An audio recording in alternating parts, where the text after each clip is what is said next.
마귀에게 속하여 하나님을 부인하고 믿지 않는 자들도 함께 떨어지게 된 곳이 바로 지옥인 것입니다. 성경 말합니다. 또 왼편에 있는 자들에게 이르시되 저주를 받은 자들아 나를 떠나 마귀와 그 사자들이 위하여 예비된 영원한 불에 들어가라. 원래 지옥은 하나님께서 사람을 형벌 주시러 만든 장소 아닙니다. 태초에 사람이 창조되기 전에 언젠지는 모릅니다만 마귀와 그 수하들이 스스로 교만해서 하나님 반역했습니다. 그들에게 형벌 주기 위해서 만드신 장소가 지옥인데 마귀가 그곳으로 끌고 가려고 미혹하여 끌려간 사람들은 같이 고통을 당하게 되는 것입니다.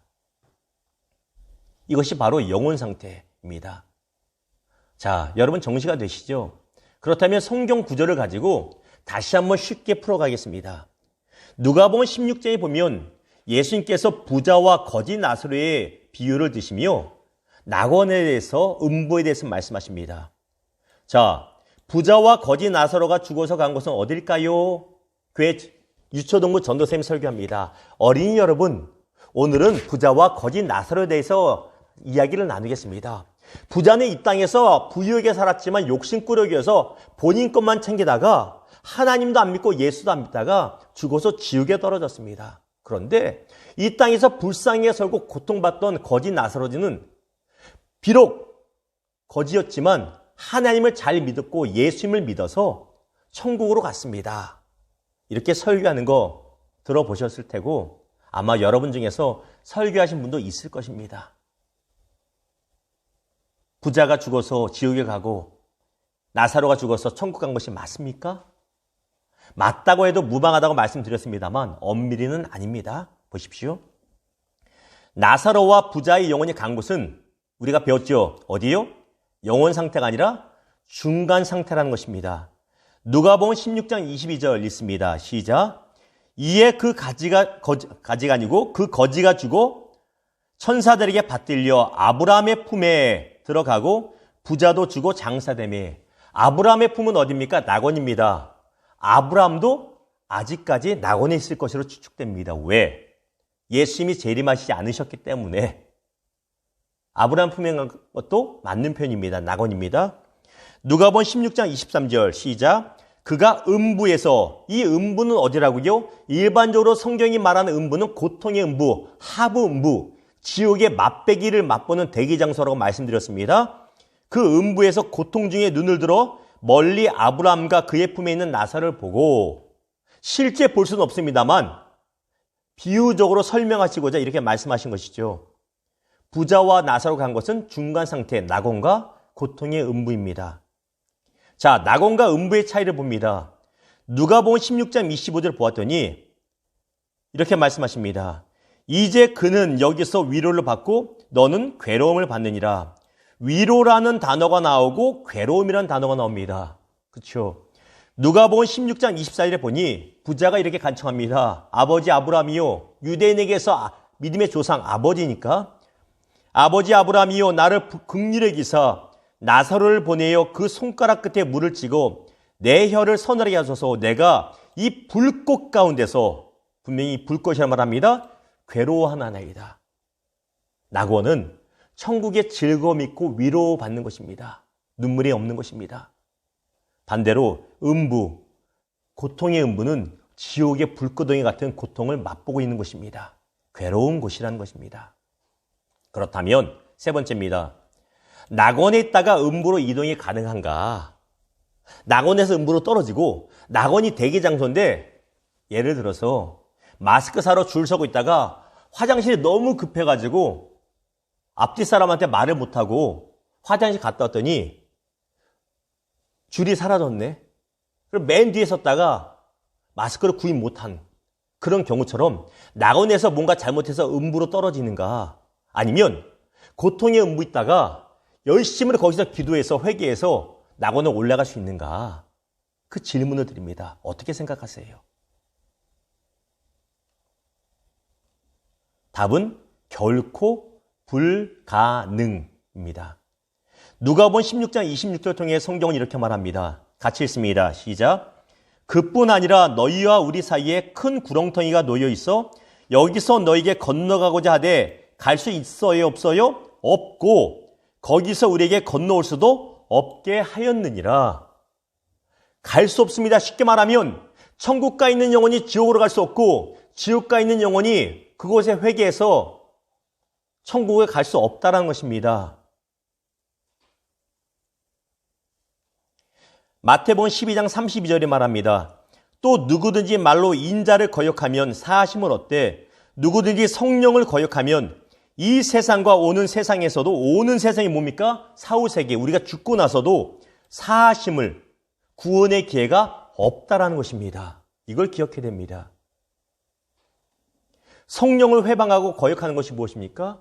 성령께서 어떤 경우를 통해서도 우리에게 회개할 기회를 주시고 예수 그리스도를 영접할 기회를 주셨는데 내가 내 자유의지로 예수를 믿지 않고 복음을 듣지 않은 것을 말하는 것이에요.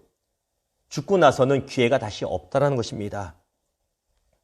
여기서 어떤 질문으로 연결될 수 있습니까? 바로 연옥이란 것이 있는가? 라는 질문이 나옵니다. 연옥이란 것 여러분 들어보셨죠? 천주교 다니는 사람들이 카톨릭 사람들이 연옥이 있다고 말합니다. 자, 이 질문에 대한 답을 원래 굉장히 복잡합니다만 평신도 신학이지 신학대학원이 아니기 때문에 최대한 간단하게 답을 드립니다. 천주교 교리에는 연옥이란 장소가 나옵니다. 그들의 교리에 의하면 천국과 지옥 사이에 연옥이란 장소가 나옵니다. 천국이 있고 지옥이 있고 그 사이에 연옥이 있습니다. 이곳은 지금까지 말한 음부와는 다른 본인들이 지어낸 장소입니다. 아, 음부가 연옥인가? 아닙니다. 그 장소 아닙니다. 자, 천주교 용어집에 보면 이렇게 말하고 있습니다. 제가 읽겠습니다. 연옥이란 하느님을, 그들은 하나님이 아니고 하느님이니까 하느님을 철저하게 등진 사람은 지옥의 벌을 받을 수밖에 없다. 철저하게 하나님을 등지고 믿지 않고 죄진 사람은 지옥의 곧장 다이렉트로 간다. 그러나 죄송합니다. 그 외에 하느님께 귀하여 죄를 용서는 받았으나 다소간의 흠이 있는 자는 세상을 떠난 후 죽은 후에 하느님 대전에 나아가기 전에 천국에 가기 전에 스스로 정화되어야 될 것이다. 스스로 정화되어야 될 것이다. 믿음도 아니고 스스로 행위로 어떻게? 정화되는 상태를 장소로 표현하여 연옥이라 일컫는다. 감이 오시죠? 쉽게 말하면 이것입니다.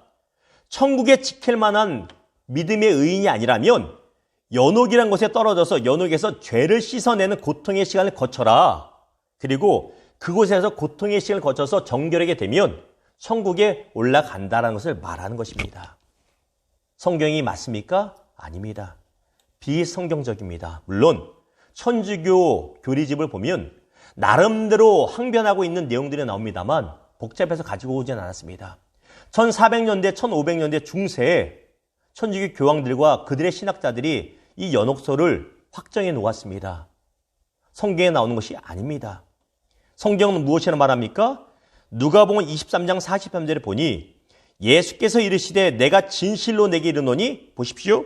오늘 내가 나와 함께 어디에? 낙원에 있으리라 하시니라. 누구에게 말한 것입니까?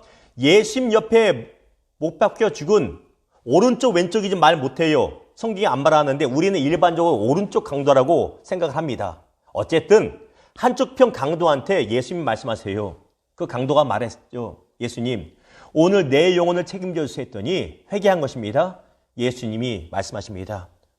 그러면 연옥에 가서 야, 인간적으로 너는 지금 회개하면 되니? 넌 지금까지 사람 죽이고 흉악법이었는데 네가 잡범만 됐어도 그냥 남의 돈 훔친 정도만 됐어도 내가 천국으로 낙원으로 끌고 갈 텐데 넌 너무 흉악해. 연옥에서 고생 좀 하고 낙원으로 와. 천국으로 와. 그러셨습니까? 아닙니다. 오늘 강도야, 오늘 네가 나와 함께 낙원에 있으리라. 낙원에서 지옥 못 갑니다. 낙원에서 고통 음부 못 갑니다. 낙원은 천국을 위한 대기 장소라는 것이에요. 흉악법이었던 강도를 할지라도 연옥이라는 것을 가지 않고 바로 예수님과 함께 낙원으로 갑니다. 그들의 성경, 카톨릭의 성경도 동일하게 말하는데 왜 연옥이라는 것을 말하는지 도무지 우리가 이해를 할 수가 없습니다.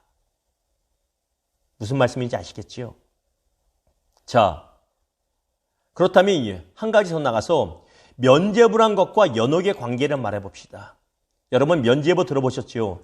중세시대 베드로 성당을 아름답게 짓기 위해 했는데 돈이 부족합니다. 그러자 교황청에서 면죄부, 말 그대로 죄를 면해준다라는 이 어떤 증서를 팔기 시작합니다. 그리고 그렇게 광고를 합니다. 지옥에 가야 할 당신의 가족이나 아빠나 엄마나 뭐 친척이나 형이나 누나나 할 것 없이 가족이나 친구들, 지인들의 영혼이 지금 연옥이라는 곳에 모여서 고통받고 있는데 살아있는 이 땅에 있는 당신들이 그들을 위해서 헌금을 하면 당신들의 헌금함에 땅그랑 떨어진 순간 그들의 고통이 감해지고 낙원이 아니죠. 천국으로 튀어 올라간다. 그렇게 광고합니다. 중세나 지금이나 효의 마음은 있습니다. 아무리 먹고 살기 힘들어도 내 부모가 연옥에서 고통당한다고 하면 달러빚을 져서라도, 속된 말로 사채빚을 져서라도 천국으로 보내주고 싶은 것이 우리의 마음입니다. 그 마음을 교묘하게 그들이 이용합니다. 그래서 면죄부를 팔아버립니다. 마틴 루터가 그걸 보다 못해 야 이건 아니다 하고 종교 개혁을 일으키게 되는 계기가 됩니다. 말이 안 됩니다. 연옥이라는 교리가 있기 때문에 면죄부도 이게 논리적으로 그들은 이게 통한다는 것입니다. 그런데 어떻습니까? 죽은 다음에는 제2의 구원의 기회는 있다 없다? 분명히 없습니다. 다시 말씀드립니다. 지난주에도 말했죠. 히브리서 9장 27절 같이 읽습니다. 시작. 한 번 죽는 것은 사람에게 정해진 것이요. 그 후에는 심판이 있는 것이지 연옥이고 뭐고 이런 건 없다는 것입니다. 귀신도 되는 것도 없지만 연옥이란 것 없습니다. 그러면 좀 더 발전해서 봅니다. 여러분 중에서 과거 예수 믿기 전에 불교에 심취했던 분도 있을 것입니다.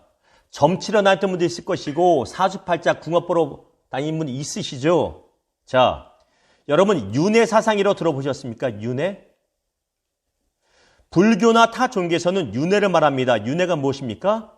이는 살았을 때 행실에 따라서 죽음 이후에 새로운 형태로 태어나는 것입니다. 우리가 보통 그런 얘기합니다. 내가 다시 태어나면 말이야, 나는 뭘로 태어나고 싶어?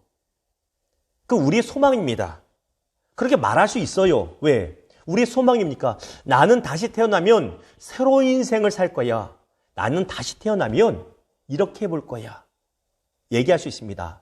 그럼에도 불구하고 히브리서 9장 20절에 다시 말하는 것처럼 사람은 죽으면 천국, 곧 낙원으로 가든가 지옥, 고통의 음부로 가는 것이지 다시 태어나서 두 번째 기회 받는 것은 없다라는 것입니다. 신과 함께라는 영화가 아무리 흥행을 했고 쌍천만이 되었어도 믿는 사람이 그 영화를 보고 나서 야, 다시 가겠구나라고 생각하시면 신앙에 문제가 있는 것입니다. 다시 태어난 것은 분명히 없습니다. 물론 우리의 소망으로 다시 태어나면 좋겠다고 말할 수 있지만 실제로는 없음을 기억하시기 바랍니다. 자, 한 가지 더 볼까요? 우리가 보통 이런 얘기합니다. 고인의 명복을 빕니다. 제가 목이 많이 아프네요. 이 카메라가 높아서 이 카메라를 위로 쳐다보니까 고인의 명복을 빕니다라는 말 여러분 이미 이야기하시죠? 장례식장 가면 이야기 많이 합니다. 결론적으로 말씀드리면 성도에게 맞지 않고 성도가 하는 것은 올바르지 않습니다. 지금까지 여러분 하셨다면 앞으로는 장례식에서 고인의 명복을 빕니다라는 말 하지 마십시오. 왜? 비성경적이기 때문입니다. 명복이란 말은 불교에서 온 용어인데 불교에서 죽은 사람이 가는 곳을 명부라는 장소라고 말합니다. 죽은 사람의 영혼은 명부에 간다. 우리는 음부에 간다고 하는데 이 명부란 장소에는 사후 세계를 다스리는 누구? 염라대왕. 누가 떠오릅니까? 이정재 씨가 떠오르죠. 왜 신과 함께 원투에 나왔으니까. 이 염라대왕이 살고 있고 죽은 사람은 이곳에서 염라대왕의 심판을 받게 됩니다. 그곳에서 짐승으로 태어나든 고통을 지옥에 떨어지든 극락으로 가든 가게 된다고 그게 말합니다.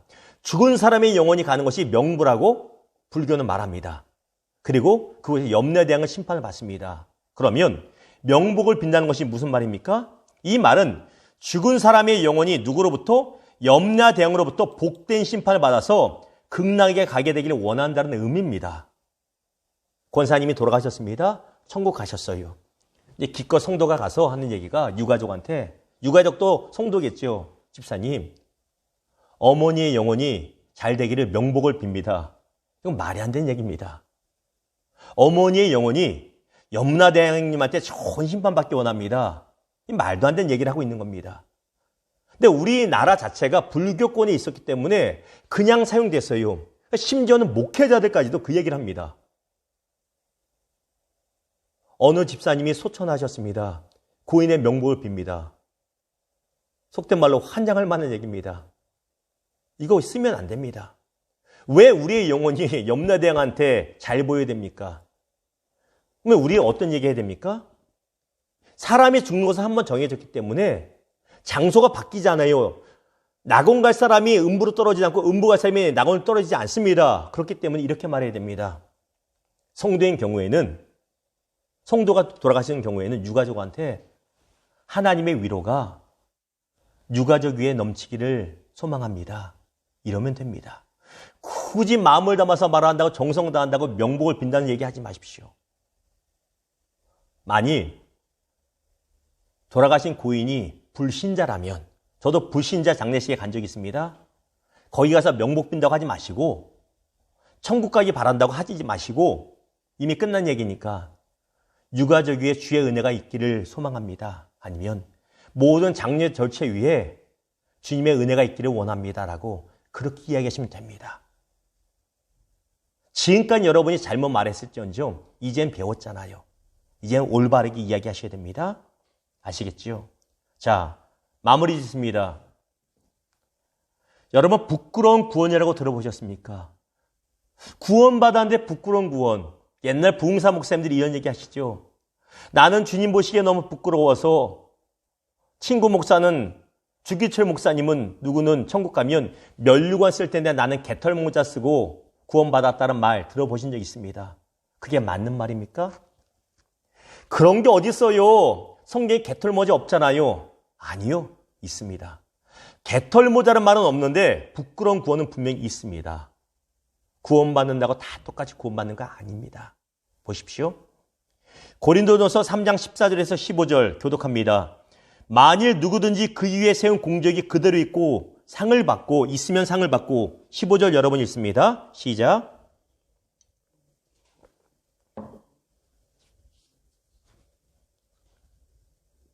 자, 마지막 노란 부분 다시 있습니다. 구원을 받되 불 가운데서 받은 것 같으리라. 사도 바울 선생이 이렇게 말합니다. 우리가 구원받는데, 신자라 할지라도 구원받는데 낙원에 있다가 마지막 심판날에 심판대 앞에 섭니다. 그리고 천국은 갑니다. 지옥 떨어지지 않습니다. 걱정 마십시오. 그런데 우리는 상급 심판을 받습니다. 예수 믿는다고 하면서 말만 신자했던 사람, 헌금 한번 주 앞에 드려본 적이 없는 사람, 헌금을 들여서 바리새인처럼 내 영광을 위해서 드렸던 신앙생활을 했던 사람, 주를 위해서 어떤 헌금과 섬김과 헌신이 없던 사람은 마지막 심판대 앞에서 모든 것이 다 버리고 야, 너는 이거 남았냐? 구원받는데 부끄러운 구원을 받는다고 분명히 말하고 있습니다. 어떤 사람은 면류관 받습니다. 근데 나는 간신히 구원받을 뿐이라는 것입니다. 이것을 두고 부끄러운 구원받는다고 말하는 것입니다. 예수 그리스도를 행위가 아니라 믿음으로 구원받습니다. 구주로 영접하는 구원을 받습니다. 그리고 낙원에 갑니다. 이건 분명합니다. 걱정 마십시오. 그러나 최후의 심판대 앞에서 신앙생활에 대한 어떤 심판? 상급의 심판이 분명히 있습니다. 이거 기억하십시오. 주님 보시기에 신실한 신앙생활을 했던 성도는 영광의 면류관을 받을 것이나 예수님 우편에서 마지막에 구원받은 강도와 같은 성도는 간신히 천국에 들어갈 것입니다. 고린도서 5장 10절 시작. 이는 우리가 다 반드시 그리스도의 심판대 앞에 나타내게 되어 우리가 불신자 말합니까? 아닙니다. 불신자만 말한 것이 아니라 모든 영혼, 심지어 성도들까지도 죽었던 성도나 이미 살고 있다가 예수님의 재림을 맛본 성도나 심판대 앞에 섭니다. 그리고 각각 선악간에 그 몸으로 행한 것을 따라 받게 됩니다. 이 구절 모르시면 안 됩니다. 예수 믿는 끝이야 장땡이야 말하시면 안 됩니다. 불신자는 형벌 심판을 받습니다. 불신자는 지옥에 떨어진 형벌 심판 받습니다. 믿는 성도는 상급의 심판을 분명히 받습니다. 마틴 루터가 종교개혁을 했습니다. 그리고 스위스에서는 칼빈이 종교개혁을 일으켰습니다. 양대산맥입니다. 그 둘은 믿음으로 구원받는 것을 주장했습니다. 더 이상 행위로 구원받지 않고 믿음으로 구원받는 것이 맞습니다. 많은 사람들이 율법에서 자유케함을 얻었습니다. 근데 문제가 무엇인지 아세요? 루트교에 속한 사람들, 칼빈주의에 속한 사람들이 당시에 술에 진창돼서 살았습니다. 술에 진창돼서 찬양을 하고 술에 진창돼서 말씀을 외우면서 말하기를 예수로 말미암아 우리가 자유함을 얻었다고 술 취해서 그렇게 살았습니다. 마틴 루터가 얼마나 괴로웠는지 모릅니다. 칼빈이 얼마나 괴로웠는지 모릅니다. 요즘으로 말하면 내가 이런 꼴을 보려고 종교 계획을 했다고 합니다. 반면에 제세례파, 저희는 침례교입니다. 침례교의 교파 중에 제세례파, 제침례파라는 분들이 있습니다. 태어나면서 부모가 예수 믿었기 때문에 그냥 자동적으로 유아세례 받고 구원받는 것이 아니라 나의 인격적인 믿음의 고백으로 구원받아야 된다고 말했던 분들이 제침례파, 제세례파인데 당시에 받아들이지 않아서 많은 핍박을 당했습니다. 그럼에도 불구하고 마틴 루터와 칼빈이 고백합니다. 저들의 교리가 우리와 다를지 몰라도 저들의 행위는 우리가 본받아야 된다. 저들에게 어떤 일을 맡기면 두 번 다시 감독할 필요가 없다고 평가받는 사람들이다. 무슨 말입니까? 그들은 삶 가운데 구원, 성화의 구원을 이루어 갔다는 것입니다. 상급이 다르다는 것입니다. 예수 믿는다고 끝이 아닙니다. 여러분 예수 믿는다고 믿으십니까? 잘 생각하십시오. 누구든지 예수 이름 믿으면 구원받습니다. 분명합니다. 그러나 주님이 말씀하십니다. 나더러 주여 주여 하는 자마다 천국에 가는 것이 아닙니다. 내가 예수 믿는다고 착각할 수 있습니다. 회심의 경험이 없습니다. 내가 예수님 앞에서 죄인이란 고백이 없건만 난 교회 다니니 예수 믿는다고 착각할 수 있습니다. 또한 예수를 분명히 구주로 영접했지만 상급은 전혀 없는 성도들도 태반으로 많다는 것입니다. 사도 바울은 우리의 구원을 두렵고 떨리는 마음으로 이루어 가라고 그래서 말하고 있는 것입니다. 오늘 천국과 지옥에 대해서 또 파생하는 여러 가지 것들을 같이 이야기했습니다. 다음 주에는 마태복음 24장을 중심으로 종말론에 대해서 특별히 말세의 징조와 특징에 대해서 나눌 것입니다. 우리가 궁금했던 것들 많이 가지고 오겠습니다. 여러분, 천국의 소망을 품으십시오. 그리고 올바른 신학적인 바탕을 가지고 건강한 신앙생활을 하시기를, 진리를 분별하는 저와 여러분 되기를 주님의 이름으로 축원합니다. 기도하겠습니다. 주님 감사합니다. 오늘